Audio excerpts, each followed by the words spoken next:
Welcome to Pikiran Si Boy. Masih di jalan. Kita bakalan ngomongin beberapa hal. Dan sekarang segmen kepikiran. Sambil kita jalan, sambil ya ngomong sendiri, produktif. Berusaha untuk produktif. Oke, beberapa saat lalu, ini hari Rabu, kurang lebih hari Minggu kali ya, Minggu bener. Kita nonton Wild Robot bareng dua anak sama istri. Jadi kita berempat nonton. eh Khusus topik ini kita akan bakal ngobrolin Wild Robot, mungkin bakalan agak sedikit lama karena kita akan ngebedah fasenya Wild Robot dengan fase yang dilewatin sama kita. Oke.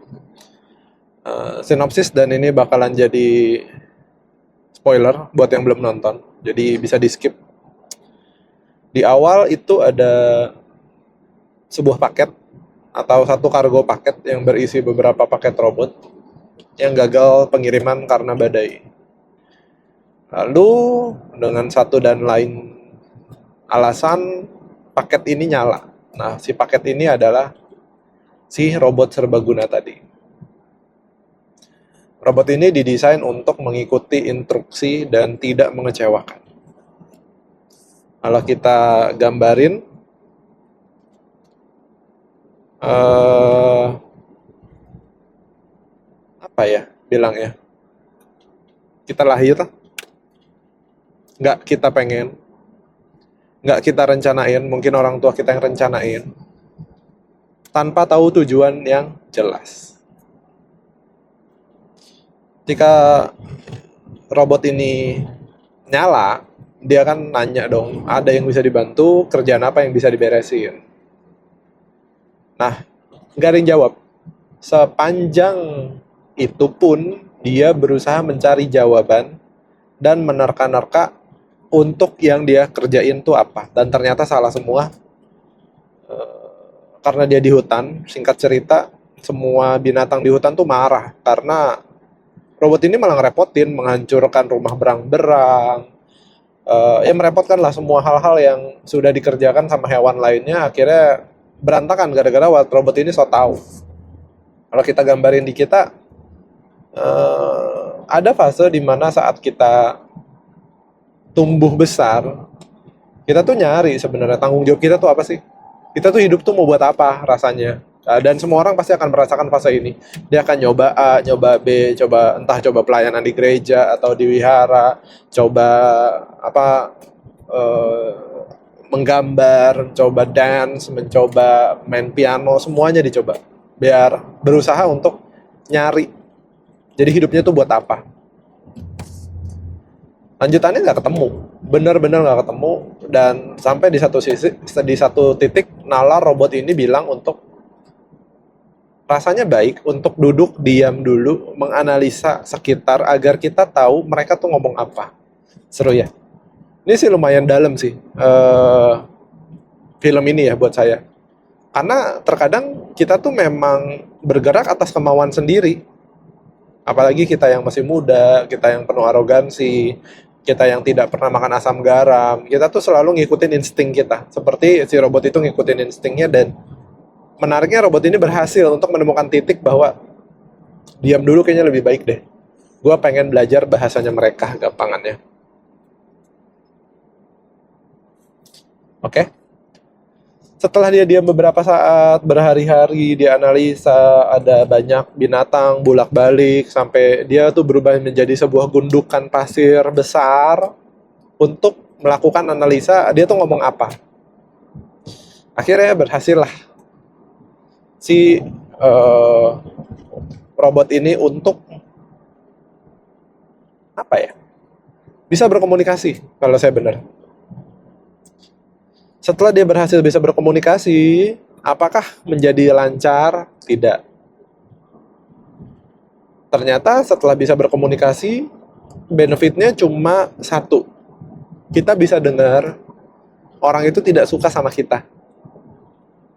Biasa kan buat orang egois, kita tuh nggak pernah dengar orang tuh nggak suka sama kita. Itu tuh udah, dia ketutup aja, jalan aja sendiri. Tapi ketika dia berusaha untuk mengerti orang lain, baru tahu bahwa mereka tuh kecewa, mereka tuh kesal. Singkat cerita, dia saya lupa kenapa dia bisa berantem sama si Rubah atau si Fox. Tapi lompat ke masalah dia dengan Rubah, dengan semua masalahnya, intinya entah dia berantem dulu atau nemuin telur dulu ya. Intinya dia ketemu satu telur, itu tuh telur telur bebek ya harusnya ya. Intinya dia ketemu satu telur bebek, tapi si Fox ini berusaha untuk makan nih telur. Dengan semua akal bulusnya, Fox itu berusaha untuk makan ini telur, tapi kayaknya berantem dulu deh. Kayaknya dia berantem dulu sampai jatuh, sampai pohonnya si tempat tinggal si angsa atau bebek ini tuh hancur. Jadi sisa satu telur yang masih utuh, sisanya keluarganya udah meninggal karena kejatuhan sama si robot. Singkat ceritanya, setelah di satu titik kan si Foxnya mau makan nih, si rubahnya mau makan telur bebeknya yang diselamatin sama si robot ini. Di satu titik si rubahnya gagal. Lalu si rubahnya itu eh, kena ketusuk duri. Jadi ketika habis berantem, bak bik buk, dia tuh ketusuk duri. Dia kena porcupine landak ya, kalau benar. Dia kena landak. Akhirnya si robot itu bisa berhasil nyelamatin telur bebeknya. Tapi karena si robot ini tidak punya motivasi jelek terhadap si rubah, rubahnya tuh dibantuin, dicabutin eh, bulu tajam dari porcupine atau duri-durinya porcupine ke si Fox, ke si rubah.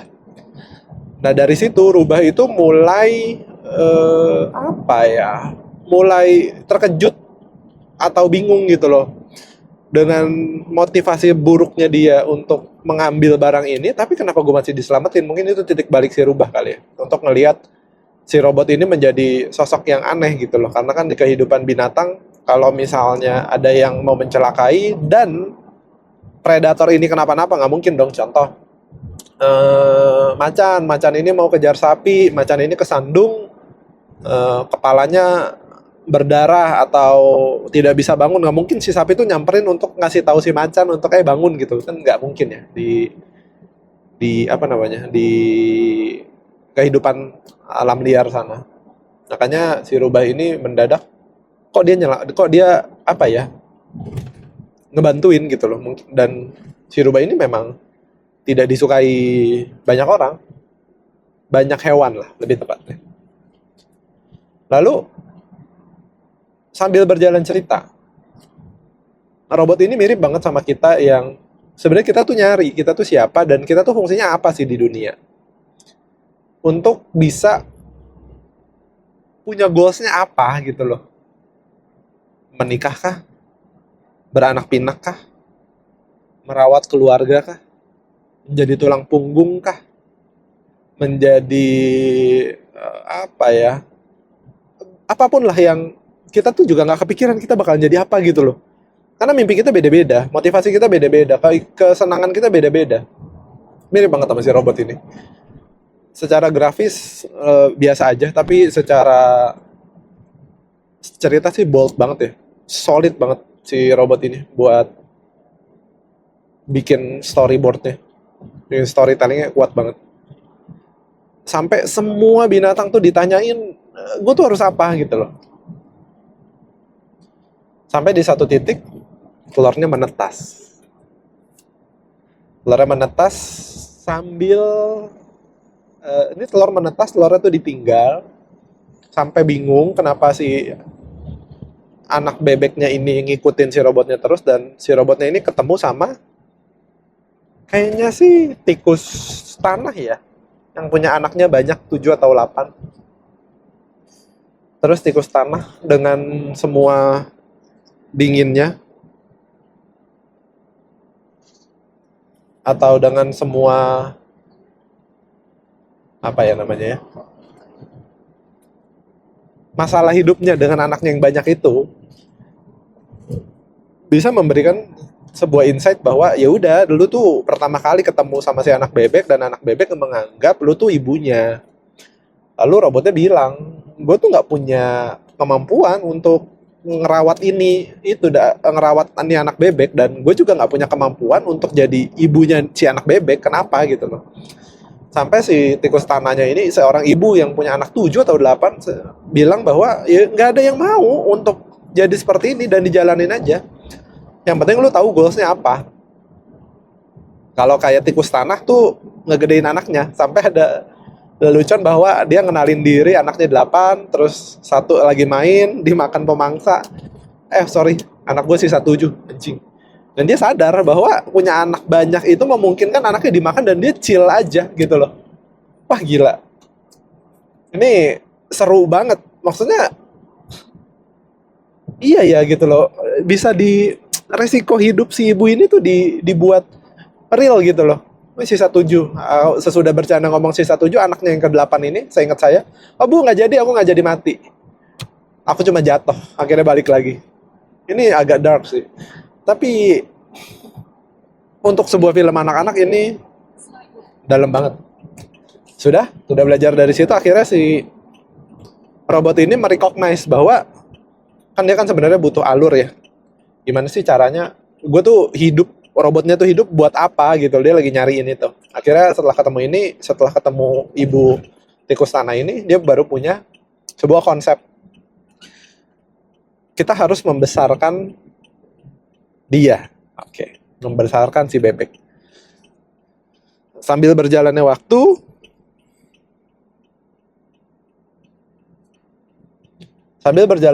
si Fox ini akhirnya akrab lah dengan si robot dan nanya gimana caranya kita ngerawat si bebek dan tujuannya apa sih ngerawat si bebek. Si Fox itu lalu bilang, si rubah, bebek ini akan pergi untuk perjalanan yang sangat panjang ketika musim dingin akan tiba. Jadi kamu harus mendidik si bebek ini untuk bisa makan, detail banget, untuk bisa makan, untuk bisa berenang, dan untuk bisa terbang sebelum musim dingin itu tiba. Akhirnya punya goals, dia membuat shelter, membuat rumah, terus dia bikinin goalsnya dulu. Pertama-tama dia disuruh untuk cari makan, yang sebenarnya dikerjain sama si Fox. Ngasih makan, tapi ngasih makan yang Foxnya suka, padahal bebeknya nggak suka. Dan kadang-kadang gitu ya hidup. Ada orang yang manfaatin kita, ternyata nggak sepenuhnya manfaatin. Maksudnya ketika kita ngelihat sosok orang itu buruk banget semuanya, jangan-jangan orang yang buruk itu yang bisa memberikan kemampuan kita terhadap kemampuan yang belum pernah kita explore. Dari nangkep scallop, kerang, terus ke tempat madu lebah, karena kan robotnya nggak bisa disengat. Jadi si Fox nggak pernah mungkin minum madu, jadi nyuruh robotnya melakukan itu. Tapi ternyata si bebeknya tetap nggak makan, kelaparan. Pada saat malam hari, si bebek ini tetap nggak mau, kata si robot. Gimana lanjutannya? Akhirnya dengan mudahnya si Fox itu ngegali sebuah tanah dengan kukunya sampai keluar cacing. Dan ternyata dia cukup makan cacing. Sesimpel itu. Menarik ya? Kalau kita flashback, ini akan ngelewatin beberapa fase. Buat beberapa yang belum ngerasain fasenya, ya kalian akan melewati. Kayak banyak pekerjaan-pekerjaan yang dirasa penting sama kita untuk menjadikan ini sumber kehidupan atau sumber source of income, ilmu-ilmu tertentu yang ternyata nggak sepenuhnya butuh gitu loh, nggak sepenuhnya penting. Bisa jadi cuma asal lewat doang, bisa jadi asal cuma punya kemampuan, asal bisa, dan nggak apa-apa. Kayak dikerjain orang gitu, kayak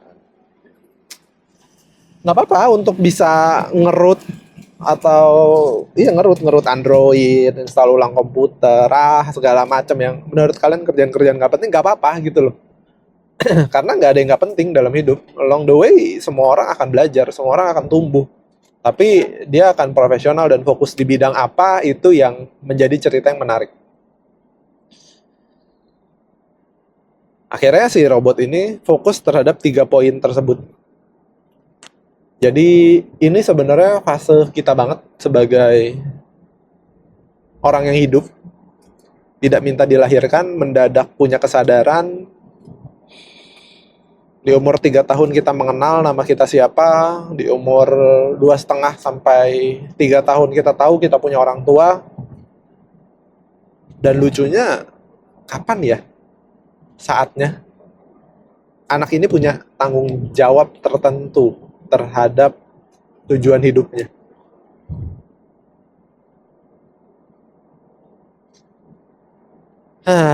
Kalau dilihat dari si robot ini, dia punya tanggung jawab ketika dia tahu memang secara fungsi robotnya adalah untuk mendengarkan sebuah perintah dan tidak ingin mengecewakan.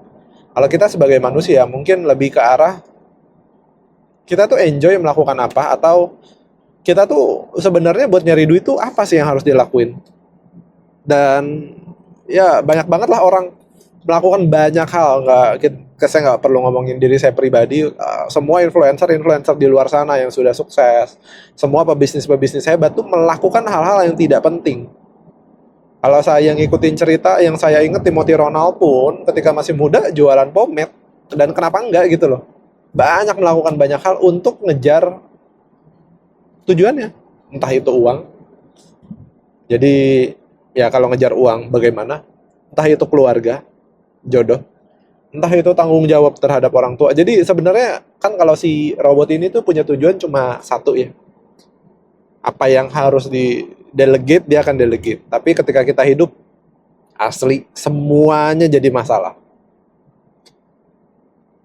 Punya pacar itu sebuah, atau punya pasangan itu sebuah kebahagiaan sendiri. Tapi bertanggung jawab untuk menikah adalah bisa dibilang sebuah penderitaan baru. Kenapa? Karena ada budget yang harus disiapkan, ada apa ya? Ada tanggung jawab moral yang kita nggak bisa bilang ini mudah karena kita bawa anak orang lain, atau kalau kalian perempuan kalian ikut sama orang lain. Itu ngobrolin jodoh atau pernikahan. Belum lagi kalau kalian di fase yang aduh, nyari kerja susah banget, nyari uang gini amat, ya kalian prosesnya ya proses mencari gitu loh. Ketika orang lain terus mengkampanye atau terus infokan bahwa ya kalau apapun ya totalitas gitu loh, ya benar.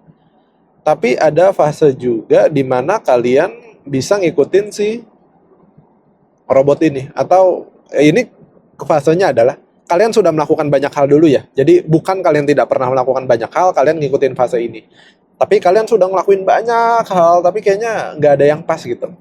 Minimal 5 atau 6 hal yang sudah kalian lakuin, dan rasanya nggak fit in di badan kalian, atau nominalnya nggak cocok. Alangkah baiknya diam dulu sejenak, dan analisa kemampuan kalian tuh dari 6 ini kira-kira apa yang powerful, dan bisa bikin kalian tuh hidup, atau kalian juga enjoy menikmatinya. Ada yang orang suka di balik meja, ada yang suka jadi accounting, ada yang suka jadi consultant, ada yang memang suka montir atau mekanik banget, ada yang memang suka bisnis, ada yang suka under pressure terhadap ngegedein hutangnya dia biar dia loadnya semakin tinggi. Wah, banyak banget motivasi orang untuk dia bisa survive atau hidup. Jadi nggak bisa disamain gue harus seperti ini dan itu gitu loh. Tapi semua video yang saya buat tidak pernah menjustifikasi why yang harusnya apa, karena fase yang dilewatin berbeda, tujuan hidup orang berbeda, latar belakang keluarga berbeda, ekuitas atau modal yang dia punya untuk hidup juga berbeda. Ada orang yang ngomongin kalau orang tuanya nggak dagang hari ini, besok nggak makan, juga nggak akan nyambung sama orang yang ya orang tuanya duduk diem pun bisa lah untuk makan sampai dia punya cucu lagi gitu. Kita nggak ngomongin beli rumah mewah atau sejenisnya ya. Jadi terkadang apa yang ada di internet tuh nggak relevan gitu loh. Alangkah baiknya ketika si robot ini tidak tahu tujuannya apa setelah dia seruntulan mencoba membantu semua orang atau semua hewan di sekitarnya, nggak berhasil. Akhirnya dia diam untuk menerjemahkan. Itu mind blowing buat saya. Seru banget. Setelah dapat tujuannya, tujuan ini di kita sebagai orang-orang biasa bisa menikah, bisa punya kerjaan. Kerjaan kan atau dagang juga banyak. Ada yang fashion banget, ada yang herbal banget, ada yang mobil otomotif banget, ada yang masak banget. Nggak apa-apa gitu loh. Tapi kalian tahu goalsnya apa dan kalian komit untuk ngelakuin itu gitu. Belum lagi berjodoh buat yang udah menikah, congratulations, melewati satu fase selanjutnya. Buat kita yang sekarang di antara umur 85 sampai 90, selamat datang menjadi sandwich generation. Kalian sudah ngerasain. Jika kalian harus bertanggung jawab penuh terhadap keluarga, istri, anak, tapi kalian harus juga bertanggung jawab terhadap ya orang tua yang sedang kembali menjadi anak-anak. Bertanggung jawab terhadap kesehatan, bertanggung jawab terhadap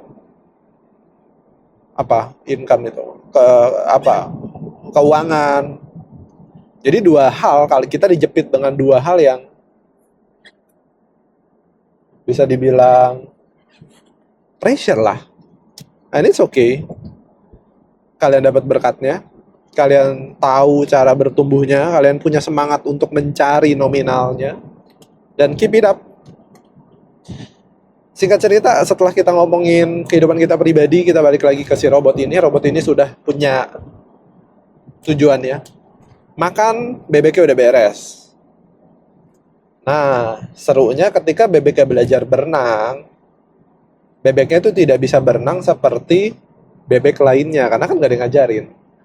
Jadi bebeknya berenang sebisanya dan berenangnya tuh aneh. Sampai suatu saat bebeknya bisa berenang dengan gaya yang aneh. Dan bertemu dengan kelompoknya yang selama ini hilang. Dan dia gak pernah, kan dia cuma hidup bebek kecil, robot, dan si Fox.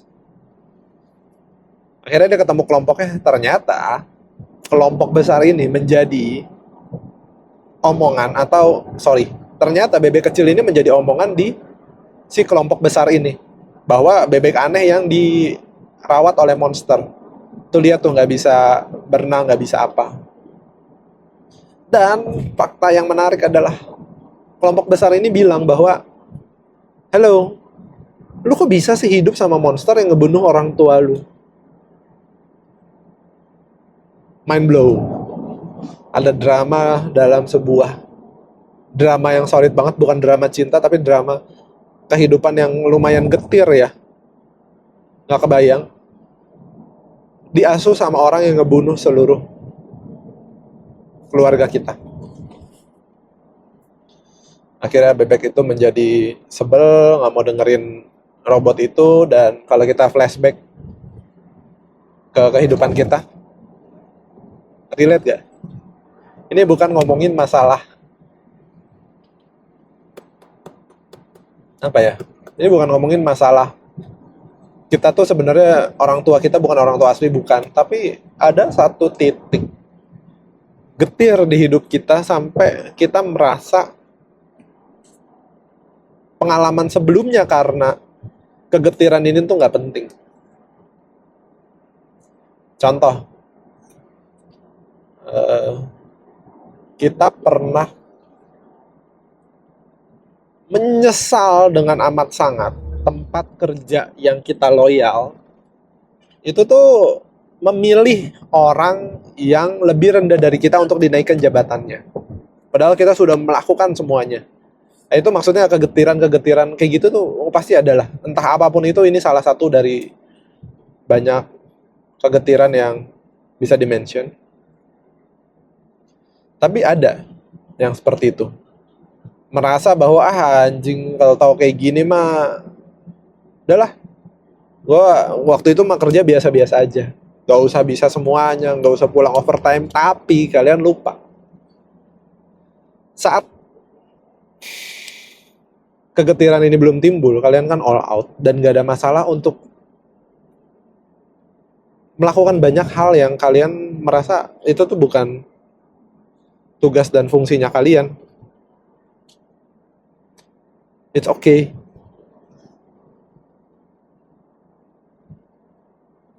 Jadi di posisi apa ya? Ngelihat sebuah kepahitan hidup tuh nggak harus, ya ada masanya kalian akan merasa sedih banget. Tapi ya masa itu ya harus dilewatin, harus harus apa ya? Harus bangkit lah. Karena bukan seberapa tangguh kalian bisa berjuang sih atau bisa belajar satu hal, tapi seberapa tangguh kalian menghadapi pain ya atau kesedihan atau kesakitan. Jadi ya tetap ada gunanya. Apapun kesedihan kalian, orang tua yang seperti apa, tempat kerja yang seperti apa, kondisi yang amat sangat memuakan, harus survive dan nggak usah bilang, ah semuanya nggak ada gunanya lah apa, nggak usah, it's okay. Jadi dengan adanya kalian tidak ngomongin itu lagi, kalian bisa jauh lebih chill, kalian bisa jauh lebih damai untuk fokus stepping up, melanjutkan kehidupan. Kita ada di momen dimana si bebek ini, apa ya bilangnya ya, si bebek ini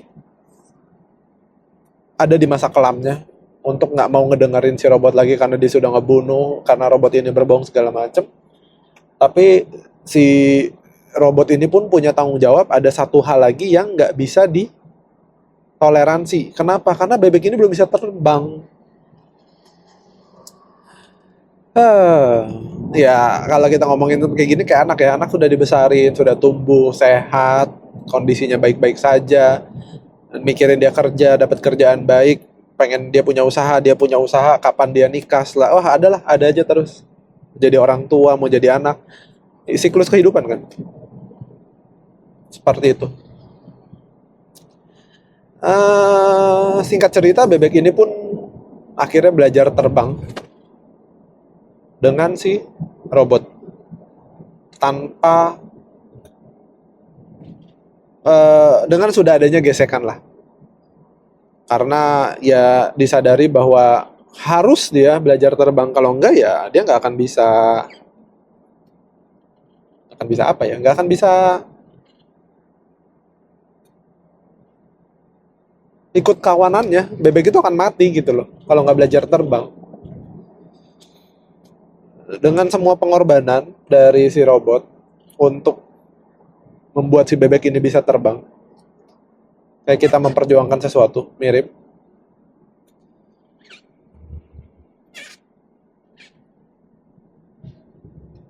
Dan pada akhirnya bebek itu bisa terbang dan harus ikut kawanannya pergi ke tempat lainnya yang lebih tidak dingin lah, dengan penuh penyesalan untuk tidak memberikan sebuah statement bahwa mereka saling menyayangi satu sama lain atau saying love each other lah, karena ada kekecewaan di sana. Eh, Mungkin akan dikat di sini terhadap si obrolan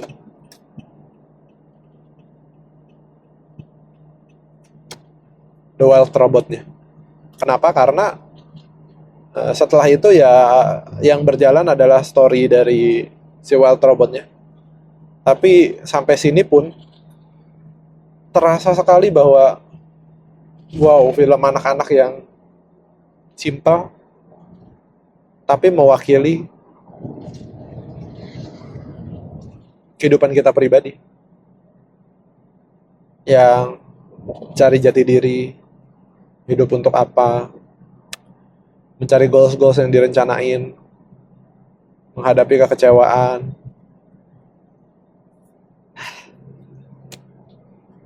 Buat kalian yang udah nonton, gimana? Terasa nggak hal yang sama? Buat gue yang lahir tahun 90-an, punya anak dua,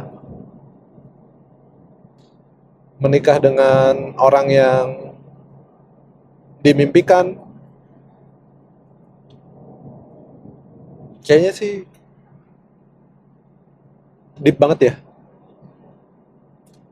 Atau ada insight apa dari perjalanan ini yang belum terdeliver? Kenapa diceritain si Wild Robot ini kayaknya patut untuk diceritain gak sih? Jujur gue juga jarang bergaul atau jarang ketemu teman. Jadi untuk bercerita di sini kayaknya salah satu cara yang baik. Dan gak nyangka aja ada film yang sederhana tapi mind blowing lah. Kirain film anak-anak, yang pusing yang nonton bapaknya mamanya. Anak-anaknya seru karena ngeliat binatang kali ya. At the end of the day, anak-anak yang nonton pun akan menjadi si Wild Robot itu. Nggak tahu harus ngapain, cari jati diri, dibantu sama orang tuanya, segala macam lah. Seru banget. Itu aja kali ya, udah 30 menit kita ngobrol ngalor ngidul. Semoga video ini bisa nemenin kalian saat-saat tertentu sambil ya didongengin, entah buat sebelum tidur atau apa. Tapi apapun yang kalian lagi kerjain, ingat kalian tuh harus punya goalsnya. Goalsnya itu harus solid, harus jelas sampai kalian rela untuk sacrifice itu apa? Berjuang mati-matian, mengorbankan banyak hal untuk ketujuan tersebut. Itu aja. Bye-bye. Sampai jumpa di segmen kepikiran lainnya. Bye-bye. See you.